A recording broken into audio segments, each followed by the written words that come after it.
Windy tumbuh di rumah besar yang selalu tampak rapi, bersih, dan mahal. Namun terasa dingin. Usianya 21 tahun, seorang mahasiswi yang tidak pernah kekurangan materi. Apapun yang ia inginkan, bisa didapatkan dengan mudah. Mobil, pakaian, uang jajan, semua tersedia tanpa harus meminta 2 kali. Namun di balik semua kemewahan itu, Windy hidup dalam kesepian yang nyaris permanen. Ayahnya hampir selalu berada di kantor, sementara ibunya tenggelam dalam kesibukan bisnis fashion yang terus berkembang. Rumah itu lebih sering sunyi daripada ramai.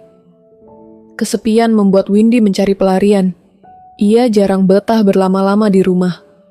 Malam-malamnya dihabiskan di luar, nongkrong bersama teman, berpesta, dan menjalin hubungan yang tidak pernah benar-benar serius.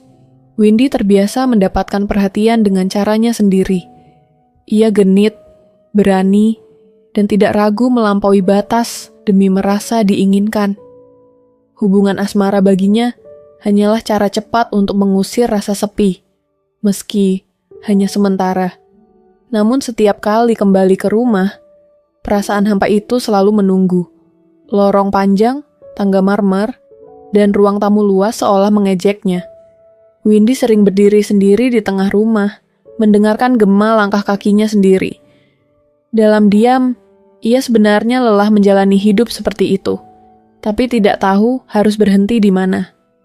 Suatu pagi, rutinitas Windy terganggu oleh pemandangan yang tidak biasa. Dari balik jendela, ia melihat seorang pemuda asing berdiri di dekat mobil keluarga. Penampilannya sederhana, bahkan terkesan lusuh. Tubuhnya tinggi dan kurus, rambut hitamnya sedikit berantakan, namun wajahnya bersih dan tampan, dengan cara yang tenang. Windy mengernyit heran. Keluarganya tidak pernah mempekerjakan sopir muda. Rasa penasaran muncul begitu saja. Windy memperhatikan pemuda itu lebih lama. Ada sesuatu dalam sikapnya yang berbeda, sopan dan lugu. Tanpa Windy sadari, untuk pertama kalinya setelah sekian lama, rumah itu terasa sedikit berubah. Seolah kehadiran pemuda bernama Rifan membawa sesuatu yang belum pernah ia rasakan sebelumnya. Windy turun ke lantai bawah dengan langkah malas. Gaun tidurnya masih melekat, rambutnya dibiarkan tergerai. Dari arah garasi, terdengar suara pintu mobil ditutup pelan. Pemuda itu berdiri tegak, tangannya menggenggam lap kecil. "Kamu sopir baru ya?" Suara Windy memecah keheningan. Rifan tersentak, lalu menoleh cepat. "Iya mbak," jawabnya gugup. "Nama saya Rifan." "Masih muda ya?" kata Windy sambil menyandarkan tubuh di pilar. "Biasanya orang tuaku rekrut sopir yang umurnya jauh di atas kamu." Rifan tersenyum kaku. "Saya juga kaget diterima mbak. Tapi saya janji kerja yang rajin."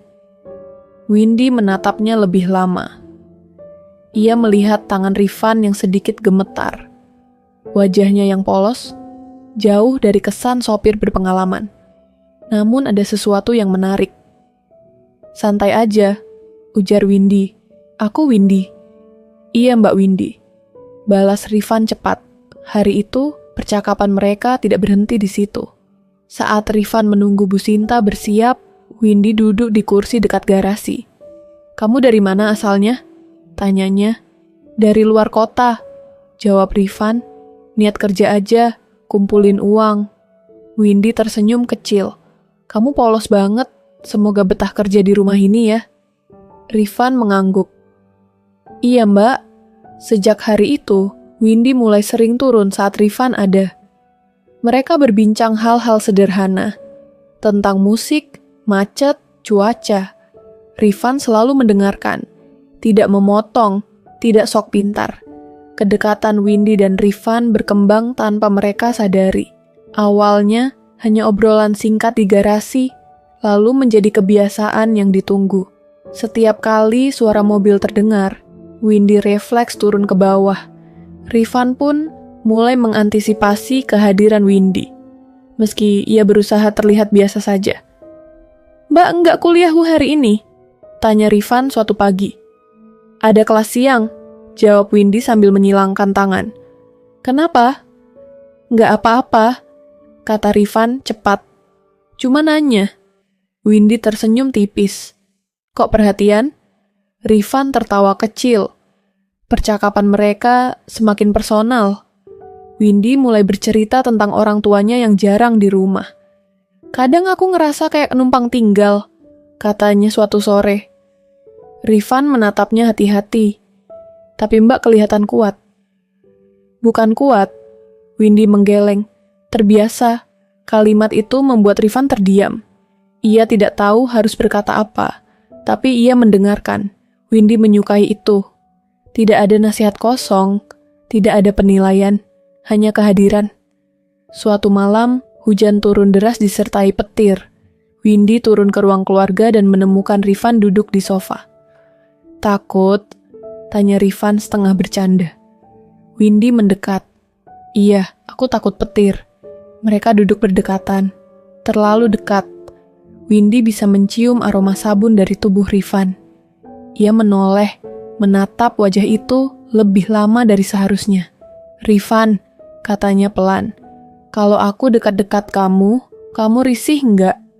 Rifan menelan ludah. Enggak. Windy tersenyum, lalu bersandar. Rifan kaku, tapi tidak menjauh. Detik berjalan lambat. Jantung mereka berdetak, tidak sinkron. Kita nggak boleh kayak gini, ujar Rifan akhirnya. Windy mendongak. Kenapa?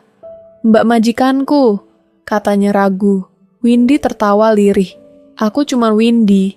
Keheningan kembali turun. Tidak ada sentuhan lanjutan, tapi batas sudah bergeser. Malam itu, saat hujan reda, mereka berpisah tanpa kata. Namun sejak saat itu, keduanya tahu hubungan ini tidak lagi sekadar obrolan. Sejak malam hujan itu, suasana di rumah berubah. Tidak ada yang diucapkan secara terang-terangan, tapi keduanya tahu batas sudah kabur. Windy semakin sering berada di rumah, sengaja menunggu Rifan selesai mengantar. Rifan pun tak lagi terkejut melihat Windy muncul di hadapannya. Mbak, kok sering di rumah sekarang? Tanya Rifan suatu sore. Windy mengangkat bahu. Kenapa? Ganggu? Enggak kok, jawab Rifan cepat. Cuma aneh aja. Windy mendekat. Aku suka yang aneh-aneh. Mereka tertawa kecil, tapi tawa itu menyimpan ketegangan. Percakapan mereka kini lebih berani. Windy tak lagi ragu menggoda. Ia duduk terlalu dekat, berbicara terlalu pelan. Kamu pernah pacaran?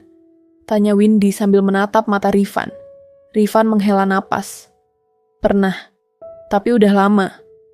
Suatu malam, Windy berkata pelan, kita pacaran aja yuk. Rifan terdiam lama. Ini salah mbak. Aku tahu, balas Windy. Tapi kamu mau? Rifan menutup mata sesaat. Iya, mau. Sejak saat itu, rahasia mereka resmi ada. Tidak diumumkan, tidak diakui. Hanya disimpan rapat di rumah besar itu. Windy merasa hidupnya akhirnya penuh. Rifan merasa bersalah, tapi juga bahagia. Mereka menikmati kebersamaan dalam diam. Kita harus hati-hati, kata Rifan suatu hari. Windy tersenyum puas. Tenang aja. Rumah ini sepi. Dan memang sepi. Terlalu sepi untuk menyaksikan bagaimana dua orang yang sama-sama kesepian mulai terjerumus lebih jauh, menikmati rahasia yang perlahan berubah menjadi ketergantungan. Hubungan rahasia itu membuat Windy merasa memiliki dunia baru. Ia tetap keluar rumah sesekali, tapi pikirannya selalu kembali pada Rifan. Pacarnya di luar sana mulai ia abaikan. Pesan dibalas singkat, telepon sering tak diangkat. Windy tahu ini salah. Tapi untuk pertama kalinya, ia tidak peduli. Suatu siang, Windy masuk ke mobil dan duduk di kursi depan. Sesuatu yang jarang ia lakukan. Kok duduk di depan? Tanya Rifan sambil menyalakan mesin. Kenapa? Nggak boleh? Jawab Windy sambil tersenyum nakal. Boleh sih. Rifan terkekeh kecil. Cuma kaget. Di perjalanan, Windy menatap keluar jendela. Van, kamu pernah ngerasa cukup nggak? Rifan melirik sekilas. Maksudnya? Ya, nggak pengin yang lain lagi, jawab Windy pelan. Rifan terdiam cukup lama. Ya karena keinginan harus dicukupkan sih, kalau enggak bisa kebablasan. Windy mengernyit. Kamu ngomong kayak orang tua. Rifan tersenyum tipis. Pengalaman bikin orang cepat dewasa. Jawaban itu membuat Windy tidak nyaman, tapi ia menepisnya. Malamnya, di rumah, Windy berkata tegas, aku mau putus sama pacarku. Rifan menoleh cepat. Hah, kamu sudah punya? Iya, maaf ya, potong Windy. Tapi aku mau putusin dia. Aku milih sama kamu. Kalimat itu membuat Rifan terdiam.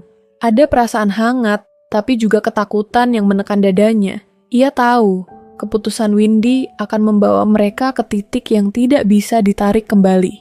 Malam itu, Windy mengirim pesan perpisahan pada pacarnya. Singkat, dingin, tanpa penjelasan panjang. Setelah itu, ia merasa bebas. Ia memeluk Rifan erat. Akhirnya, bisiknya. Rifan membalas pelukan itu, tapi matanya kosong. Sejak Windy memutuskan pacarnya, sikapnya berubah drastis. Ia terlihat lebih berani, lebih menuntut. Ia tidak lagi ingin bersembunyi terlalu lama. Setiap kebersamaan dengan Rifan terasa seperti klaim tak terucap. Kita ini apa sekarang? Tanya Windy suatu malam sambil duduk di sofa ruang keluarga. Rifan terdiam.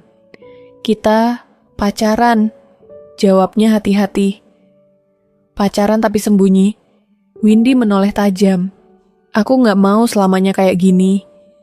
Rifan menghela napas. Aku mau jujur ke orang tuaku tentang hubungan kita, kata Windy pelan namun tegas. Pertanyaan itu seperti pisau. Rifan menutup mata sesaat. Windy, jangan. Kenapa? Desak Windy. Rifan membuka mata, menatapnya dengan wajah yang belum pernah Windy lihat sebelumnya. Windy menatap Rifan tanpa berkodip. Jawab aku, katanya pelan tapi menekan. Rifan mengusap wajahnya kasar.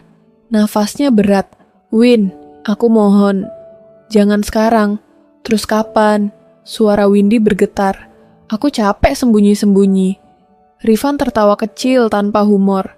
Kamu gak ngerti. Ya jelasin. Windy membentak. Apa sih yang kamu takutin? Rifan berjalan menjauh, lalu berbalik lagi.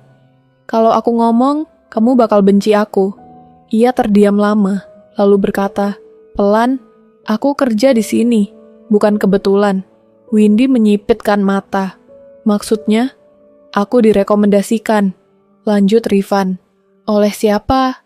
Tanya Windy cepat. Rifan menelan ludah. Ibumu. Kata itu menggantung di udara. Windy tertawa kecil. Ya wajar. Dia kan butuh sopir. Rifan menggeleng. Bukan cuman itu. Terus apa? Desak Windy. Rifan menatap lantai. Aku kenal Bu Sinta. Sebelum aku kenal kamu. Detik berhenti. Kenal gimana? Suara Windy hampir berbisik. Rifan mengangkat kepala, matanya merah. Kami punya hubungan. Windy mundur selangkah. Bercanda kamu. Aku serius. Tutup mulut kamu. Windy gemetar. Jangan ngomong gitu. Windy, jangan bawa nama ibuku. Teriak Windy. Aku pacarnya. Ucap Rifan lirih. Sejak sebelum aku kerja di sini, dunia Windy runtuh. Kepalanya pusing, dadanya sesak, semua potongan tiba-tiba menyatu. Penerimaan mudah, keberadaan Rifan, keraguannya. Jadi aku ini apa? Suara Windy pecah. Cuma selingan? Bukan. Rifan mendekat. Aku gak pernah niat nyakitin kamu. Windy tertawa histeris. Tapi kamu lakuin itu. Ia mendorong dada Rifan. Pergi. Windy, pergi.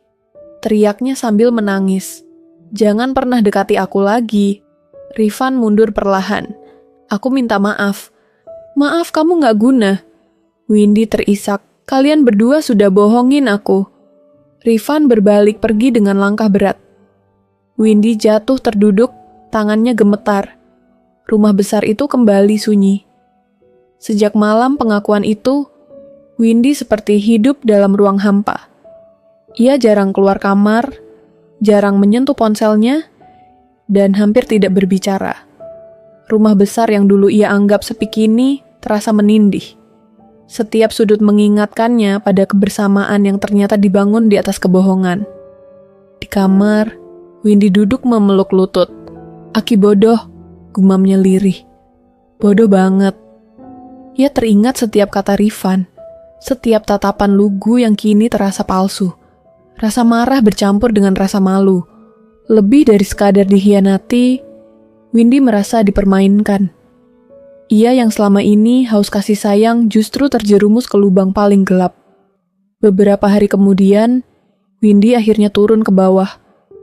Ia melihat mobil keluarga terparkir rapi. Rifan masih bekerja.